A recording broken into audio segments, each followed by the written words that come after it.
Hey, here. Hey, I still Hey. like the music. Okay. Hey, everybody. Wow. hey. Good evening, everybody, and welcome to our Sunday night offering of Astronomy Outreach, Astronomy Edutainment, the Sunday night astronomy show. Hey. Okay.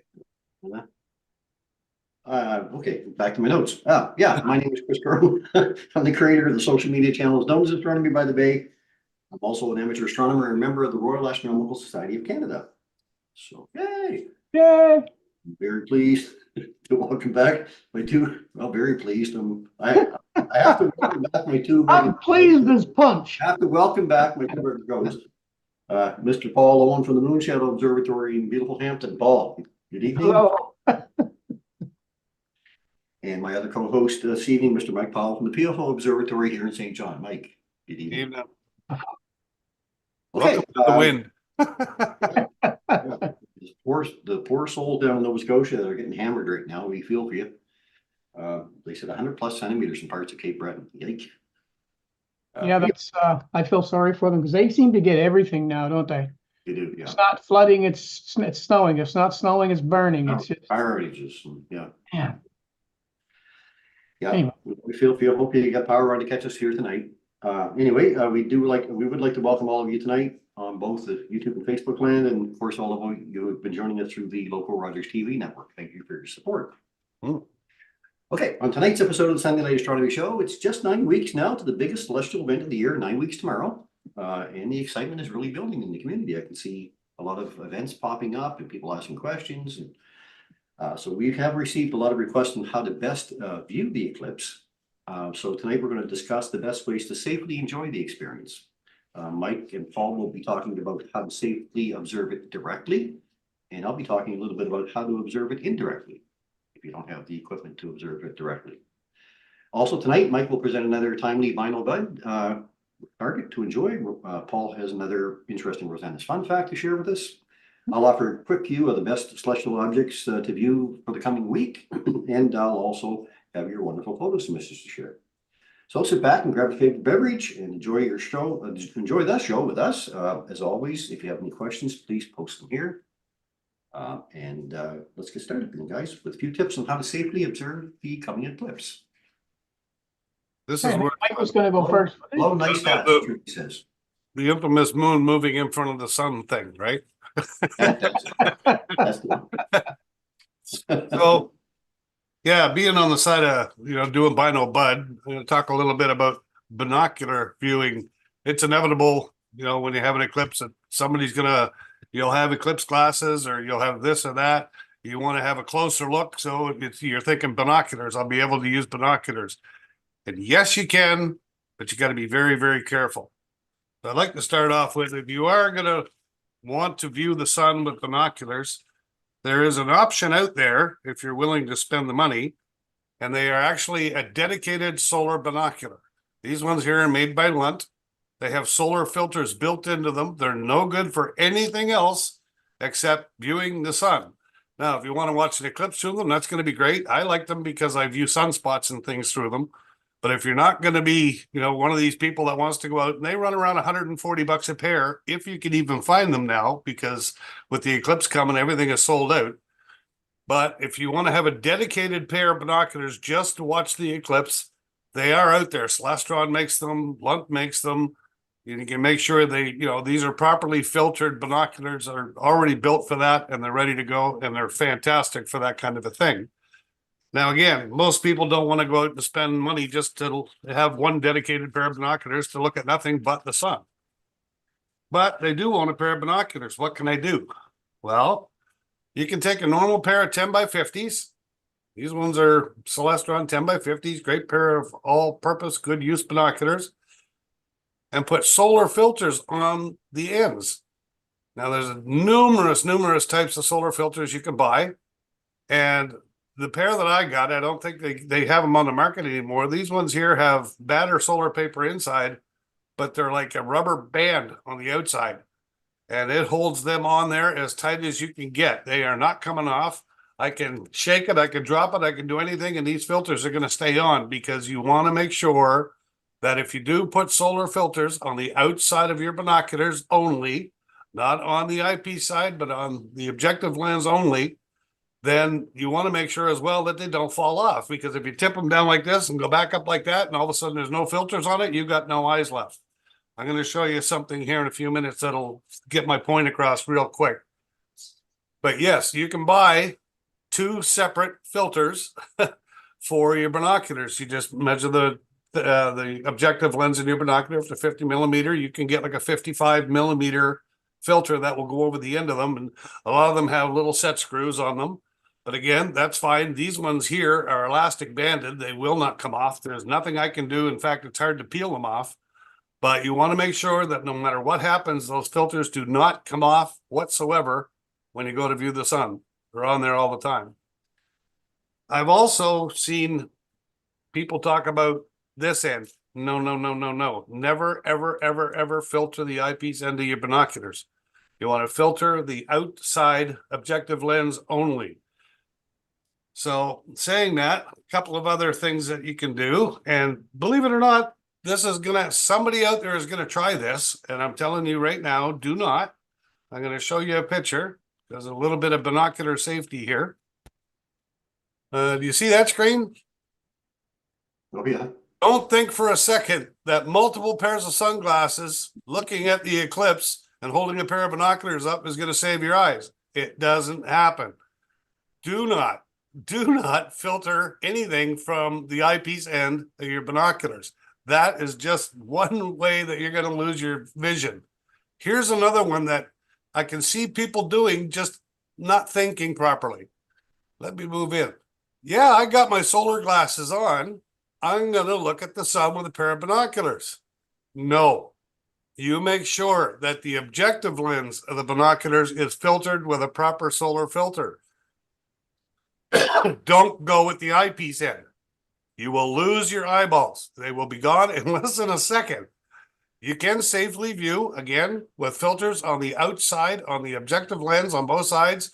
Make sure that it seals the whole thing so that no ambient light is coming through, because that any smallest amount of ambient light will get magnified. And I can't express enough how you have to watch safety when you're looking at the sun.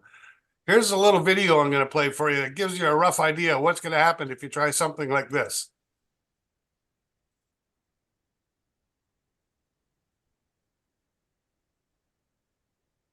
Within seconds, the sun's concentrated light burns through the solar glasses. Instantly. Look at the smoke coming off. If you think that you can look through binoculars with solar glasses on, you are sadly, sadly mistaken. You will have no eyes left. Now watch when he turns. There's nothing left of those glasses. Your eyes will be gone. Filter the outside objective lens only. Don't think that you can look through a pair of binoculars with solar glasses on and safely view the sun. It's not going to happen. It's not safe. That's as simple as that. Now, just quickly, if you don't have a pair, or if you have a pair of binoculars but you can't get your hands on a solar filter, there is one other method that you can do that's pretty safe, actually, and you can use your binoculars to do it. Chris is going to talk probably more about this than I will. I'm just going to show you something. You can use your binoculars this way. You can actually set a piece of cardboard, right? Tape your binoculars to a long board, set up a screen on the back. The focal point is in between these two. So the sun shining on this second card is so far back that the heat is taken away. It's not the focal point. It's actually becoming a projector, and it will project the sun on that screen for you. There's another way to do it. You can set it up, right? You have your little card on the back. You can cap one eyepiece if you like, set it up, and it will look through. There's no filter in the end of this, but because it's way past the focal point, there's no heat there and it won't burn your card. We all remember probably using a magnifying glass to get rid of insects in the summertime, having a little bit of fun. That's what will happen to your eyes if you look through there. The focal point for binoculars is about half an inch away from here, but where this is quite a ways further back, and the further out you put that screen, the larger the sun will be, and you'll be able to safely watch it using your binoculars that way. And that's pretty much all I got to say about that. And I can't stress enough about the safety aspect of it, that it is unforgiving and it don't care. It will take your eyes out and in less than a second if you don't filter the ends of your binoculars properly. Buy a set of filters. It's going to be great to have a set of solar filters on your binoculars and be able to lift up and look at that, what's going on closer. Fantastic. Other than that, I can't express enough the safety point of it. It's it's only going to happen once, and people are going to make mistakes, and it's not going to be good, unfortunately. Good point, Mike. Thanks very much for that. Yeah, no, it's true. It is crucial. I mean, again, yeah, you're right. A lot of us tried to set things on fire when we were kids with binoculars. I did it with a magnifying glass many times. That's what you did, right? Yes, sure. It was getting away from that focal point that matters. So you want to get to the point where it's away from the focal point, and you're now projecting the image, not so the heat is gone. So yeah, it does work well. If you are going to buy filters for your binoculars, start hunting now, because a lot of places are out of stock already. Like you say, we're not that far away from the eclipse, and things are selling fast. Including glasses, yeah, that's great. Okay, thanks, Mike, for that. We're going to move on to Paul's going to give us the next part. Okay. He's going to talk a little bit about the paper side of it. Yeah, well, actually, part of what I'm going to talk about is a little extension of what Mike's talking about in terms of safety. In that there's a variety of different types of papers, or solar paper or solar film, if you will, for a variety of different types of uses. So you can't just go out and buy a piece of solar film and use it for whatever you want to, because the solar film that you buy may be used for something else. And so what I'm going to do here is I'm going to talk a little bit about the paper that I use for imaging, or looking through a telescope or binoculars or anything like that. Not naked eye. That's a whole different kettle of fish. I'm going to talk about that a little bit. And also and there's a different type of paper for observing, and there's a different type of paper for photographing.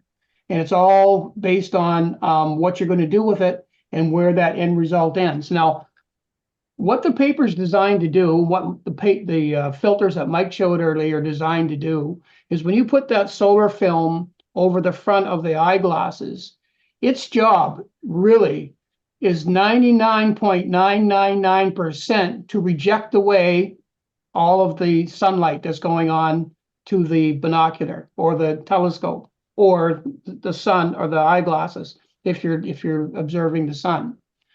So what happens is, if you don't do that, then the heat of the sun goes right through the glass, through the objective. It gets focused down to a point, so all the heat actually builds up inside the tube. So when you put the filters on the front, no heat goes in the tube. 99.999% of that light, which is where the heat will be created, is rejected. And that's why you have to put it on the front. So I'm going to read actually right from the Bader safety paper card that they give you, because when you buy the solar paper, they also give you instructions as to how to make safe filters and how to use them properly, how to maintain them.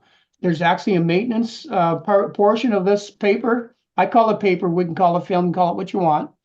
And because with the paper that they have, that they make, or the film that they make, they actually have coatings on both sides. The same idea as that when you coat a mirror for observing, and you have to keep that clean. And you don't want to stretch it, and you don't want to poke holes in it. Pinholes aren't really a problem, as people find, well, we've got a pinhole, it's going to go through it. It's not big enough to make a difference. Anyway, I'm going to read what they recommend here. And these some of the things I read that I thought were interesting. So here's one of them.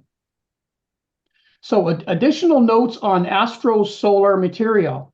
The metal coatings on astrosolar safety film 5.0, which is what you would use for telescopes, binoculars, are equivalent to high reflective layers applied on a telescope mirror. Treat the surfaces of astrosolar safety film 5.0 with equal care as you would your own telescope mirror. If you want a clean astrosolar film 5.0 from dust and pollen grains. Do not rub the surface.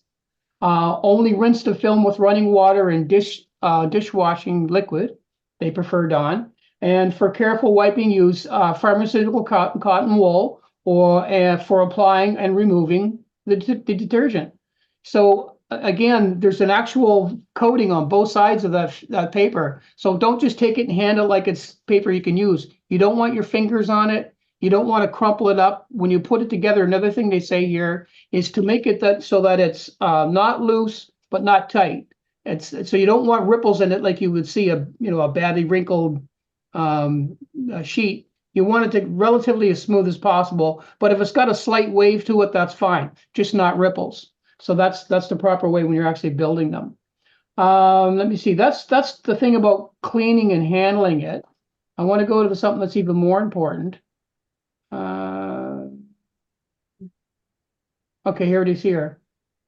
So important hints for visual safety. Please read before you use it. And this is what they say. So Astro Solar Safety Film 5.0 is not authorized to be used for naked eye solar observation and production of solar viewers, but only for aperture filters covering long-range optics.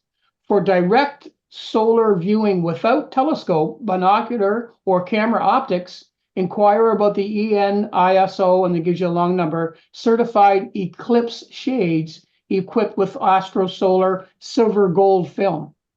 And so don't go out and buy this paper thinking you're going to make your own sunglasses, because that's not what it's for.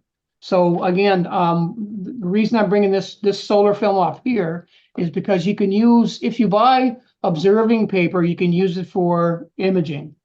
But if you buy imaging paper, you can't use it for observing. And the reason being is, and I think it says it down here, let me just see if I can find it. There's a tolerance. So the 5.0 is for the observing, and 5.0 would be the only, it's kind of a grade. And the smaller that number gets, then the less protective it is. The actual imaging stuff is 3.5. So you want the higher number for observing with a telescope. And then when you use something for safety glasses, it's a whole other different type of paper altogether. So I wanted to make that quite clear, because a lot of people are going to go out and buy the paper and make filters for their telescopes, which is fine, or binoculars, but you cannot use it for the solar glasses. So if you want to observe it naked eye through paper, you have to actually have the solar glasses. I think, Chris, you have a bunch, and there's a bunch of the paper places you can buy it from. So if you want to get that, like Mike said, get on that right away, because that stuff is just going like hotcakes in our area from our suppliers, because everybody in North America are heading up this way, or in that thin belt that's traveling across our continent. So those are the things I want to talk about. I want to show you the paper so you know what it looks like when you buy it. It always comes in between two pieces of rice paper, and like so. Oops, where's my camera? There we go. And they suggest that however you're going to use this, if you're going to cut it, or whatever the case, diameters you need for your telescope or binoculars, leave this paper on, trace it on the paper, and cut it with the paper. That way there you're not getting your hands on the actual paper itself. When you do get the paper, you're going to see that it's, I'm just going to show you a piece that I've already cut, so it doesn't matter if I touch it. So this is kind of what it's going to look like. It's going to look like this. So then it's just a matter of cutting it to fit sizes. And there's instructions when you buy the paper anyway. I won't get into that right now, but in any event, that's what it's going to look like when you get it. And you can get a number of different types of papers out there. I always recommend the Bader, because that seems to be what's on just about everything that you buy that is a filter from some manufacturer. They like the paper. They're confident in it. I read a thing on there that in the 25 years they've been making this paper, they haven't had one person come to them with eye issues, because their paper is safe and it's guaranteed, and they continually check it. They continually check the tolerances, and before it leaves their house, it's all checked. So it's about the safest paper you're going to get out there. So when you buy it, it's from a company called Bader Planetarium. So if you want to look that up right online, so you can see where it says Bader Astro Solar Safety Film 5.0. So that's what you're going to use for your telescopes for observing and that kind of stuff. If you want to do it for imaging, then you're going to get, I think it's 3.5. I'm pretty sure that's the number. And then, of course, the safety glasses are a whole other issue. Buy the safety glasses if you're going to look at it naked eye. And that's it. That's all I want to talk about with about solar safety film. And Mike covered it, how to do it safely. And that's it. Awesome, Paul. Great. Any questions out there? If you have questions, please post them. Happy to ask these guys. Janice Noel asked about welding glasses. Yes, you can use welding glasses. They say no, you can't, but I just read, actually, it's in here that you actually can use it. They don't recommend it, but they say you can use it and it's safe.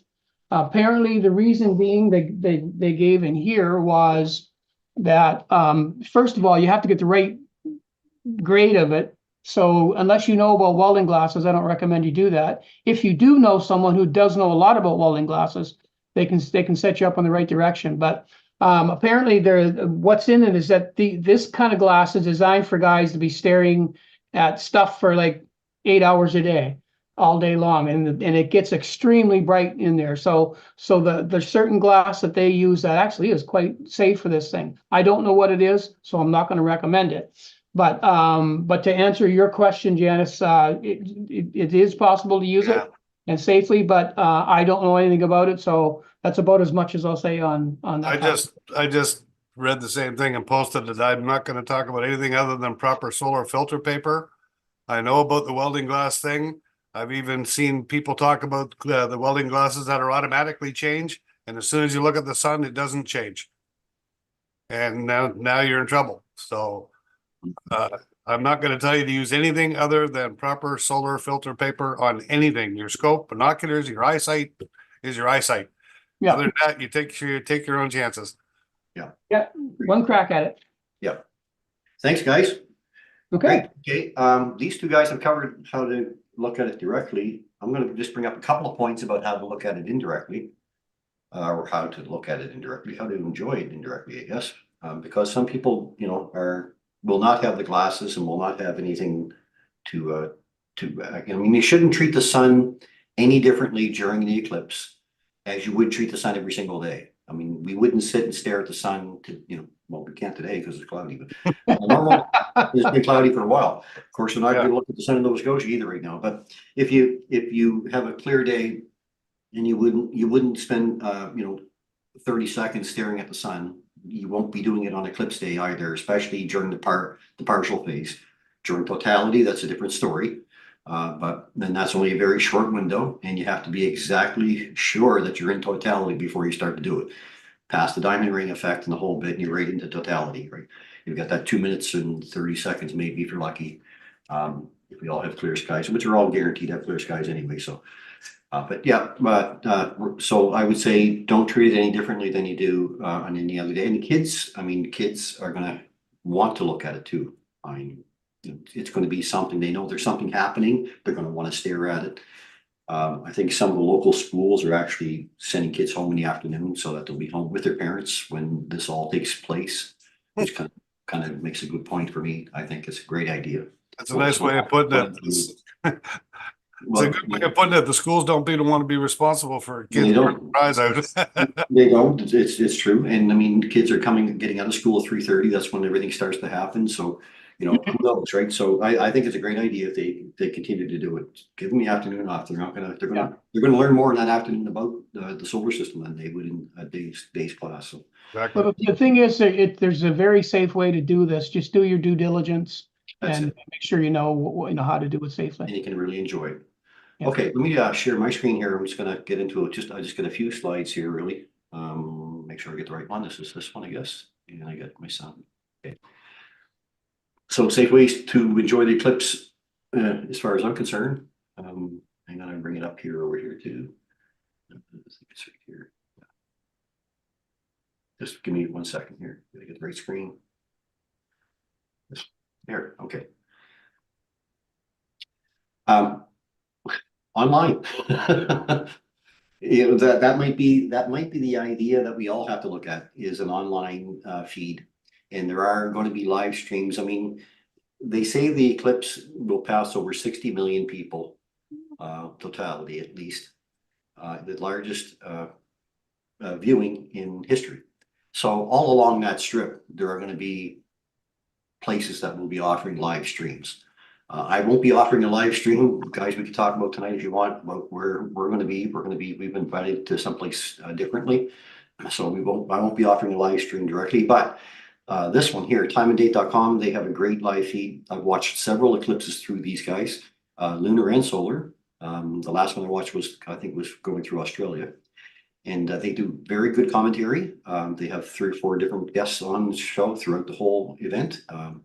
They don't broadcast through the whole thing or talk through the whole event, but they do give a lot of information about what's happening. Another one is, of course, NASA. NASA TV is going to have another total solar eclipse live feed as well. So they'll be broadcasting. I'm not sure from where. I would assume it's from an observatory in Florida, but could be from anywhere. So in their live feed I've seen before too is very, very well done. And the third one I found today is this one here. It's from exploratorium.edu, and they're leave out of Texas, and they're going to be offering a live stream as well. These are the only 3 I could find so far, but I'm sure this list is going to populate a whole lot more as we get closer and closer to the event. So watch on, just take a look, type online or a live stream of total solar eclipse, and you'll find all kinds of links that'll take you there. So if we do get clouded out, you have some place you can go to watch it. If you're going to do it indirectly and be outside on that day, here's the same idea as what Mike had offered a little bit earlier there. It's called the magnified projection model. So a method can be used to view a magnified image of the eclipse using a pair of binoculars, a telescope, a magnifying glass, or any lens. You can focus a magnified image of the sun onto a flat surface.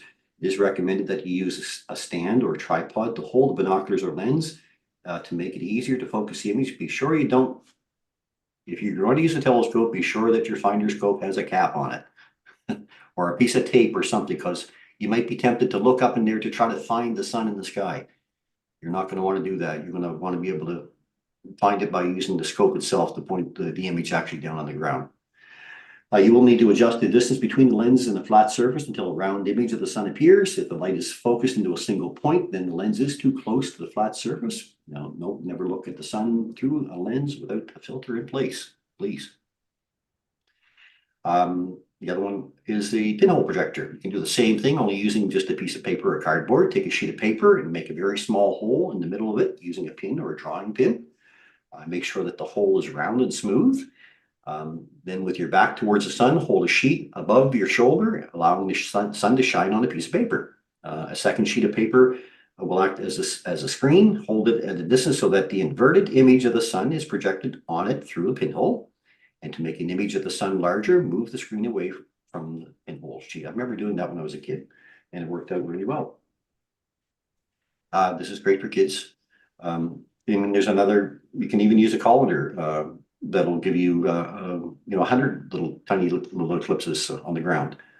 The same thing happens with trees. So if you get, it might be a little harder in April with trees with leaves in April, but if you're in a warmer climate, maybe you will have an opportunity. So you can catch all these little tiny eclipses through the leaves of the trees. So there's another way to catch it, and especially with kids. So you can also make your own eclipse projector using a cardboard box, a white sheet of paper, tape, scissors, and aluminum foil. With the sun behind you, sunlight will stream through a pinhole punched into aluminum foil, taped over a hole on one side of the box. And during the partial phase of the solar eclipse, this will project a crescent sun onto a white sheet of paper taped to the inside of the box. And look into the box through another hole cut into the box to see the projected image. So let's have a look at that. Into that. And this is a short little video from NASA. Some of you might have seen it on my page before. Hi, my name is Parker, and I'm going to teach you how to make a boxed pinhole projector. To get started, you'll need a cardboard box. Cereal boxes or shoe boxes work great. You'll also need scissors, aluminum foil, a pencil, a push pin, some tape, and a white piece of paper big enough to cover one end of the box. Start by tracing one end of the box on the white sheet of paper. No? I can still play or not? Yeah, there it is. Then cut out your shape and place it inside of the box on the same end you just traced. Next, cut 2 square holes on the opposite end of the box, one on the left and one on the right. If you're using a cereal box, tape up the middle to help everything stay together. Now cover one of the square holes completely with aluminum foil. Use tape to help the foil stay in place. Finally, take the pushpin and punch a very small hole in the center of the aluminum foil. Ta-da! Always remember, you should never look directly at the sun because it's very dangerous and will hurt your eyes. To use your boxed pinhole projector, stand with your back to the sun. Then hold the large square hole up to your eye and move the box around until you see the sun. Project it on the paper. Watching a solar eclipse is a great way for anyone to do science. But remember, you have to be careful. Stay safe. Happy eclipse watching! There, just that easy, I guess. So if she can do it, we can all do it. Yes. That's about it for me. That's awesome. Now, I don't know whether or not you can use Eclipse glasses over a camera lens. I'm not going to say you can over a cell phone, and I'd like to check that out. You might have to use what Paul was talking about for paper, and whether you can do this and have that on a tripod. And I might try it myself before I would ever suggest it. Well, you know what? Like when Alan was on a few weeks ago, he was talking about different things that you should do leading up to the eclipse, and a lot of these things, that, you know, like this little box that little girl built, and what Mike's talking about, what we've talked about earlier, you should be practicing that now. Don't worry about the sun not being eclipsed because it's most powerful the way it is, the way we're going to see it until then. So if you can be safe with that, you'll be safe with every phase of it anyway. If you want to practice the different phases of it, then just go out and practice with the moon in terms of size and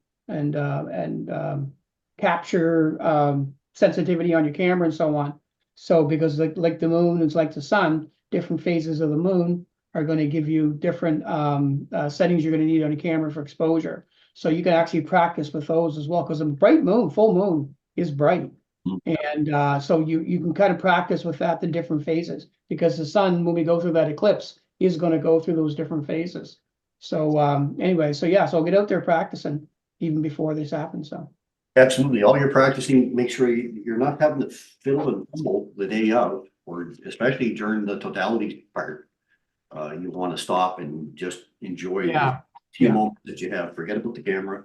There'll be thousands of pictures everywhere on that, afterwards. You can download whatever you like. So just concentrate on that few minutes if you are traveling to totality or that area totality. So yeah, okay, that's about all we want to say about that. Just safety is the number one. One mistake and you've made a mistake for the rest of your life. So it's very important to keep safety in mind, especially with the kids. But they can still enjoy it, so have a lot of fun with it as well. Okay, let's move off that and then to a vinyl bud maybe next. Oh, bad about Here's all right, what do you got first this week, Mike? it. Before we go there, I'm just going to comment. Brad Perry says, I saw a recommendation to use Eclipse glasses over a cell phone using the front-facing camera. So you're looking down at the phone as opposed to standing behind it and facing the sun. There's an idea. Yep. There you go. Front-facing, so it's this way in the sun behind your back. Sun at your back, and use the front-facing camera. Yeah. Sure. Okay. There you go. Give us a final bud treasure, Mike. All right. Binocular target of the week this week by Buy No Bud is, are you ready for this? the Eiffel Tower. And it does. It looks just like the Eiffel Tower. And when I show you here, you'll see. You'll know it. I won't have the fireworks going on around it unless you're having a meteor shower at the time. But hey, never know. So the Eiffel Tower, or Pharaoh number 6, is thus named because its tapered form is reminiscent of the famous cultural icon, the Eiffel Tower. It's composed of 16 stars, magnitude 8.2 and fainter, and the brightest one being a deep yellow. Now, how do I find it in the sky? Well, you're not going to have any luck tonight, being all what it is. But if it was a clear night at 2300 hours or 11 o'clock, you go outside, orient yourself 45 degrees northeast, look up, you're going to see the Big Dipper right there. Everybody knows the Big Dipper. And in the handle, we have the double star here, Mizar and Alcor. Well, between these two, this bar, and come up almost an equilateral triangle right in here, you're going to find the Eiffel Tower. A little closer look, there's Mizar and Alcor. There's the next star in the line of the handle. Look at that, almost an equilateral triangle, but you're going to see the Eiffel Tower. And it's actually going to be upside down, like it's doing a dive bomb into the water, but it still looks like a tower. Well, again, what will it look like? I'll do a picture here just so you get an idea, but you can see where it tapers down, tapers back up, okay? And it gives you a definite V pattern, and it does look like the Eiffel Tower. So compared to the, in 10 by 50 binoculars, before I compare it to the full moon, this is what you're going to see, right? It's a good size. I mean, you'll know it. You'll see that big V in the middle of the sky from everything else around it. Compared to the full moon, it's maybe the same size or just slightly smaller than the full moon. So it's a real easy target to find. You just make roughly that equilateral triangle off the handle and you should be able to find it. What do you get if you cross a lamb and a rocket? A space sheep. Space sheep. Oh, That's bad. oh, that's bad. That's bad. That's binocular target of the week. He said that with a sheepish grin. I was waiting for that. Yeah, okay. Oh, that's good. His name is Basil. I know those puns are terrible, but they're bad. Yeah. Okay, let's move from there to Rosanna talk. Oh, yeah, okay, I wasn't even ready. Let me get ready. Oh, that's just too funny. All right. They're painful puns for a reason. All right, let me share my screen, see if we can make this happen. Number 1. There we go. And this week's. That's fun fact. Hey, welcome back, Rosanna, for another wonderful fun fact. Yeah, let me just get myself all set up so I can actually give it to you, all the information that you gave me. So Rosanna writes this week, hi, Paul, as with the beginning of any new year, some of us attempt to recognize or reorganize our stuff, or at least try to sort and take out the garbage. NASA is getting serious about trash, or at least atmospheric trash, the invisible stuff that affects our planet's layers and our overall life. Now, just a second, I got to get the picture going here because for some reason it did not do it, but bear with me. I'll see if I can't make it work. There we go. That's the first image. So last year, last year, NASA launched TEMPO, the Tropospheric Emissions Monitoring of Pollution Instrument. TEMPO was launched from Cape Canaveral Space Force Station last April. TEMPO was mounted on a commercial communication satellite and flies in an orbit that allows for hourly daytime observations of air quality in North America. It observes pollutants down to the resolution of 4 square miles, or 10 square kilometers, and across an area that stretches from the Atlantic Ocean to the Pacific and from central Canada to Mexico City. The dishwasher-sized instrument was built by Ball Aerospace and flies on a Maxar-built Interstellar 40E satellite.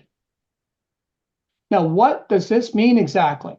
Well, TEMPO is the first space-based instrument to monitor major air pollutants hourly in high spatial resolution in North America from Mexico City to the Canadian oil sands and from Atlantic Ocean to the Pacific Ocean. TEMPO observes three nasties: nitrogen dioxide, formaldehyde, and ozone.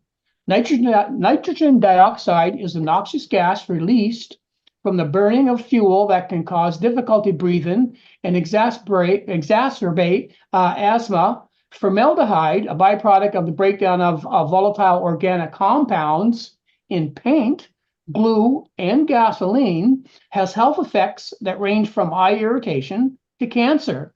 And while ozone high in the atmosphere protects us from the sun's harmful ultraviolet rays, ground level ozone is a main component of smog and is harmful to vegetation and human health.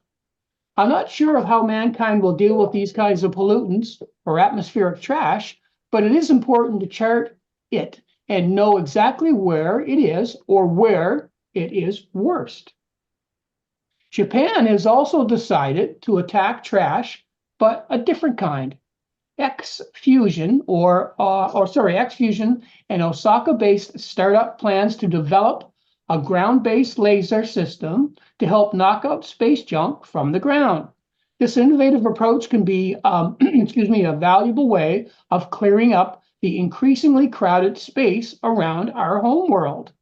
Space junk, or space debris, refers to defunct human-made objects in Earth's orbit, like old satellites and spent rocket stages.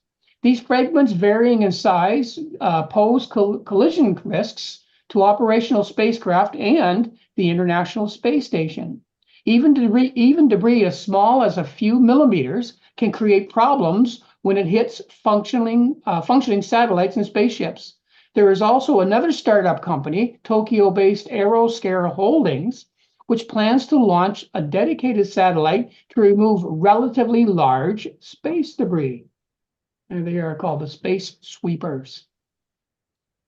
Yes, they truly call themselves Space Sweepers, and they have the matching t-shirts.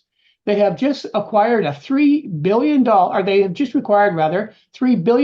revolving credit line with the MUFG Bank, and they are not confused with this. Yeah, they are not to be confused with this, sorry. These guys, Space Sweepers. Which came out on a Netflix February 7, 2021. Another pollution warrior is Japan's Sky Perfect JSAT, which is collaborating with Riken and other partners to develop a satellite mount used laser that redirects space debris into the Earth's atmosphere where it burns up.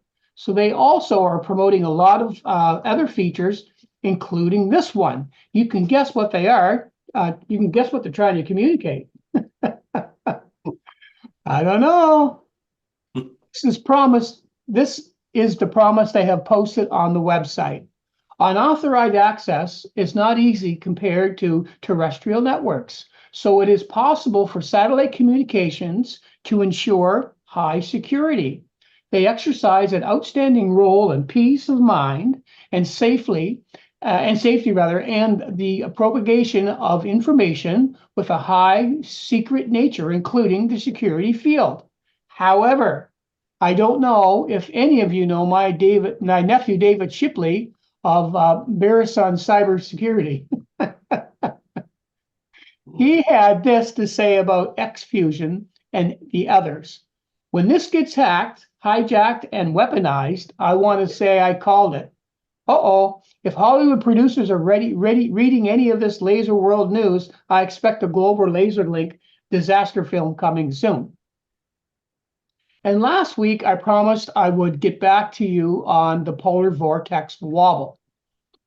We mentioned that the sky watchers over Europe were treated to amazing and rare views of polar stratospheric clouds, which had escaped the Arctic Circle. For more than a week, they have filled the skies with rainbow colors as far south as Italy. In the Italian commune of Sanfre, which is latitude plus 45 degrees north, Pablo Javier Lucero was able to photograph the clouds at all hours of the day. Normally, Earth's stratosphere has no clouds at all.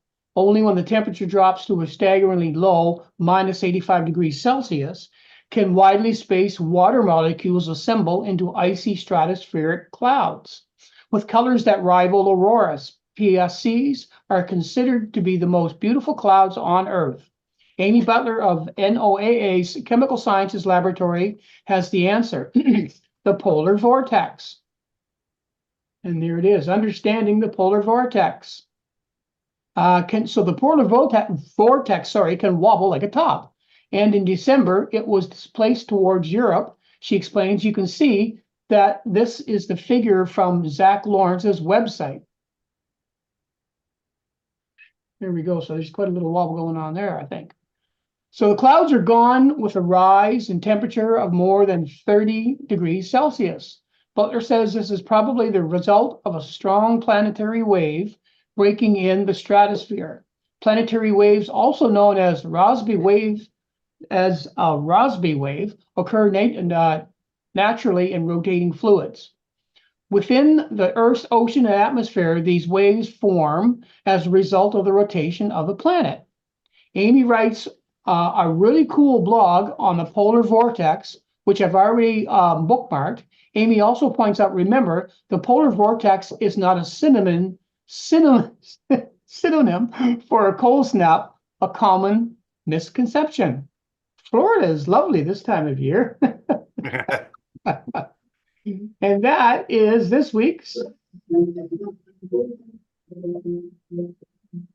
Rosanna's Fun Fact. Hey, there you go. Now there was a lot to chew on right there. That was a lot to chew on. That's unbelievable. All the things that they can measure and all of the things that they know. Unbelievable.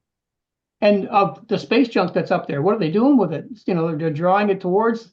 So some of these things we see, we don't know what they are things that maybe we're watching burn up right before our eyes coming in the atmosphere. Yeah. A lot of people are seeing reports of stuff that, I get a lot of comments from people saying they saw something going over the top, wasn't sure what it was, and you try to go back to some sites to try to find it, but sometimes it's just not even there, right? Yeah. It's hard to track when you get up to 30,000 pieces sitting up there. And, they say up to 500,000 now. They figure there'll be about 500,000 satellites up there within the next 20 years. It's unbelievable. All these mega constellations building up, right? Not just Starlink, but Amazon and all the other ones that are building theirs. There'll be so much up there, we won't even be able to see through all the metal, never mind the star. Yeah. There was something about, I think I just read about it yesterday, about these satellites maybe affecting Earth's magnetic field eventually. That's a lot of metal being put up there. Oh, there's a fair bit up there. It was something about they compared satellite size of a typical satellite compared to the Van Allen belts and how much radiation or how much I can't remember who it was that posted on here. I don't know if it was Rosanna or one of your talks, but when they had all of the satellites, they showed a picture of all the satellites that are up around the Earth. Yeah. It was just like, we're already becoming encased. Yeah. Oh yeah, we're already there. We put up more in the last, I think, in the last 5 years than we have since we started launching satellites back in the 1960s. Thank you, Rosanna. Great information. Absolutely. Well done. Wow, really, really in depth. Okay, I'm going to go to a quick what's up talk. I guess I got a few minutes, and just give me a second here. I'll get my screen back to where I want it again. Don't be sheepish.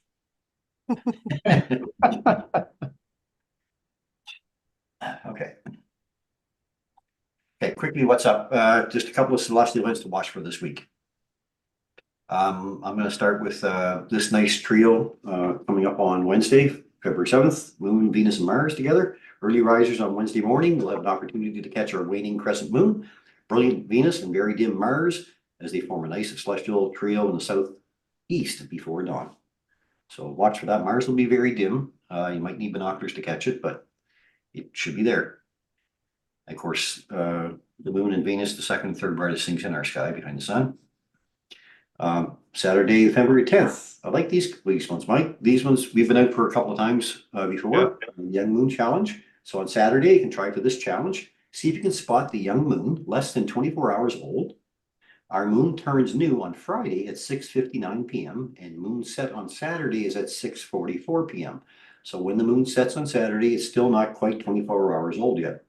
It's a difficult target for sure, and binoculars or a small telescope will certainly help. Be sure and exercise caution, though, that the sun is set before you begin to look. Of course, sunset happens at 5:43, so it doesn't give you a whole lot of time before the moon sets. So you need a real nice view of the west-southwest horizon if you can get it. But it's a nice target to try for. Jupiter, the red spot in Jupiter's moons. Jupiter is still high in the southwest. Pardon my spelling here, I was kind of rushing through this. In the evenings and all this week, there are several opportunities, though, to view the red spot, along with several transits and eclipses. Now, the red spot will be visible tomorrow from 6:06 p.m., Tuesday from 23:54, and Wednesday from 19:45. There are also several transits and occultations taking place. The best way to find out information on that is to visit sjastronomy.ca and download the monthly calendar, which I'll be showing here in a second. And if you want more information about what else is happening through the next month, you can go here. Lisa's lookup is Astronomy and More. Lisa does a great job on her Facebook page and on these charts as well. She gives us the event, the date of the event, the peak times for it, and what you need to see it with, naked eye, binoculars, or a telescope, including this one here coming up. But the large tides are coming up here too on the week of next week. You can find her at Ruby Moonbeams on Instagram, X, Mastodon, and Facebook. And I always refer back to this great calendar Kurt puts out for us. You can go to sjastronomy.ca and download this calendar. This is our 6-week calendar, getting up to the point where we're going to have a new one here pretty soon. But you can see here, there's a lot of, all these ones in blue are transits or shadow transits. These are all about the moons. Up here, he says, number 1 is Io, 2 is Europa, 3 is Ganymede, and 4 is Callisto. Then it describes what the events are actually going to be. And of course, the reds are the red spots. So there's lots of activity still happening with Jupiter if you're into watching the moons. And that should be it for me.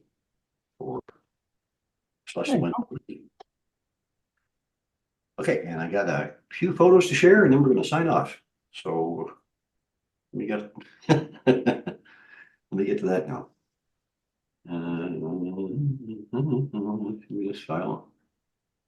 In here. Go here, and I'm going to go this one.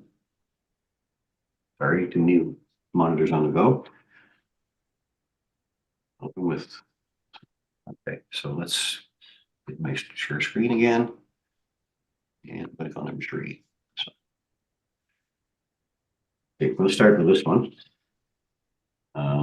Get my notes up. Here we are. Oh, hang on. We're going over here.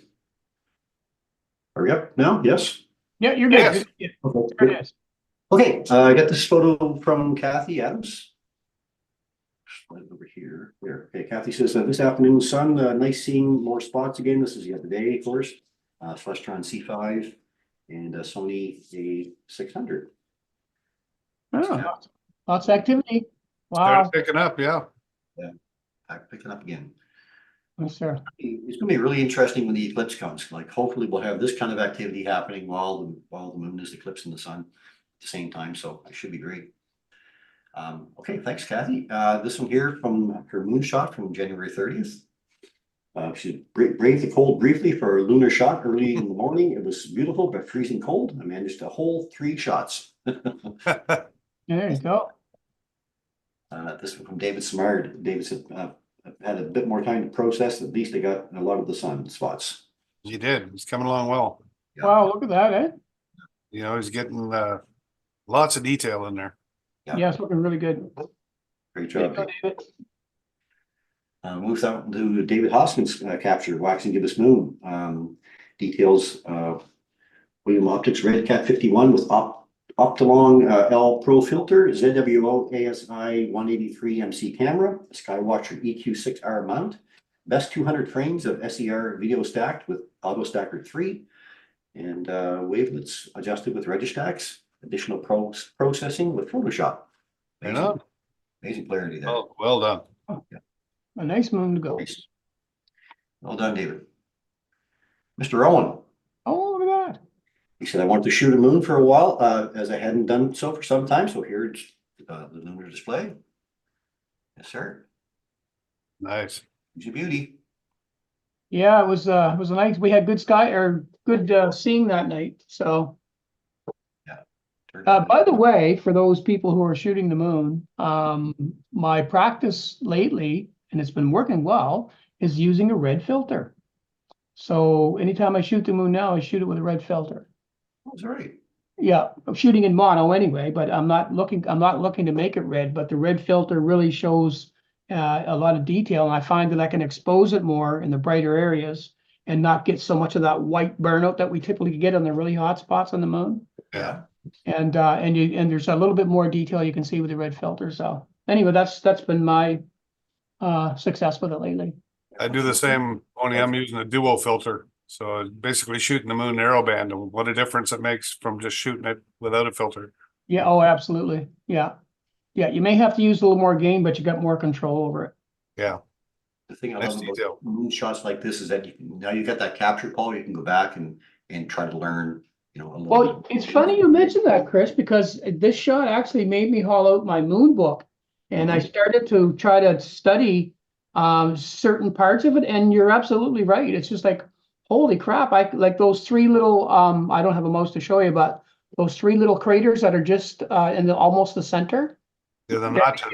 Yeah, those. I call them started drunken looking snowmen. around those, and then I started to look at the moon charts, and then as I started to increase the image or zoom what you're doing, then I started to understand where all the little craters and stuff were, what they were called, and how they led me to find other little treasure troves in and around those areas. So yeah, if you can get a clear moon picture and then grab a moon chart, you can have a ball. I mean, it's endless. It's great. It's great for those, cloudy, snowy evenings for sure. Yeah, absolutely. Thanks, Paul. We don't have any of those. No. I was just saying, if you did have, right? Yeah. Well, for those nights that you don't have it, you can just take a picture and pretend you did. Now, I'm gonna go to this one, and I don't see it, but Mike says you Oh, yeah, I did. I actually saw this. did. Okay, so this is what Mike calls a stereoscopic effect. He's able to create 3D image of sunspots. I click on the picture enlarge, and I did. Just slightly cross your eyes. You get three images, and the one in the center shows depth in the sunspots. Okay, so There's a website that I can go to and you download your image, and then it does it all for you. okay, But it's pretty cool. It gives you those stereoscopic views. Yeah. It's awesome. It's kind of like looking at binary viewers, eh, Mike? Yeah. yeah. A little bit of a 3D effect, that's all. What? Yeah. Once you get your eyes to real, I find it's easier on the cell phone than it is on the screen that big, but yeah, no problem, because you did that. I think you did a moon too. There it is. Yeah. The moon shot, yeah. I got more out of the moon in detail than I did of the sun. So we get people to go back and take a look at these, see if they can do that, pick up the 3D. I can't do it, but I know everybody else can. Yeah, it's cool. And astrophotography, St. John, Mike. The funny part is that's probably one of the clearest pictures I've taken in a long time. Look at that blue circle in the center. Yeah, nice and crisp and clean and Sucker hole. Yeah. All right, and we're gonna go from there to this one capture here from Brad Perry. Brad captured this from the Cygnus region of the Milky Way, he says over Teignmouth, New Brunswick. And I bring this one up because Brad's going to be our guest next week on the program. Brad's going to share with us some of his photos and some of the ways that he captures his images. He's past the Fredericton area, so he's got some nice dark skies where he goes. We've seen a lot of aurora pictures from him, a lot of pictures of the crescent moon by some city monuments, that kind of thing. So Brad has agreed to be our guest next week, so we're looking forward to having him on the show. Yeah. Right on. If you have some photos you'd like to share, please send them in to astronomybybay@gmail.com. We'd love to get them on here and share them with all of you. So thanks. Okay, just give me another second here. I'm gonna just about ready to sign off, I think. I'll get my other little thing here ready to go. I know. Hang on. Hello. While you're looking for that, yeah, that last image of Brad's, it shows like, you can always see, the Northern Cross, we'll call it, or the Swan or Cygnus, because it actually is a, circumpolar, or a part of it is circumpolar. Yeah, But right. it's really neat, that shot that he got, because typically it's actually facing up just like a cross. And you can see everything straight up and down, so it's actually a really cool view of that. This Yeah. time of year, so. Now we're looking forward to having him on and talking about some of those great images and how he captures them. Okay, so that's our show for this evening. We hope you enjoyed the program here tonight. As I mentioned earlier, Brad Perry will be joining us next week as a guest. A special thanks, of course, goes out to Rosanna for her, once again, fabulous fun fact segment. Rosanna, awesome. Remember too, we do love getting your photos, so send them into strongbythebay@gmail.com. Let's see. Doesn't Forgot know who he what was we're again. Just to finish off my Who am I coffee. now? How do I put up with it? Somebody says on here. I don't know. We'll be happy to share them on the next broadcast. Special thanks again to our friends at Rogers for joining us this evening. All of you from out there in Facebook and YouTube land, thank you as well. So until next week, wishing you all clear skies, maybe, hopefully.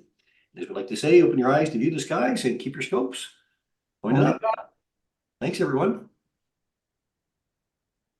Good night.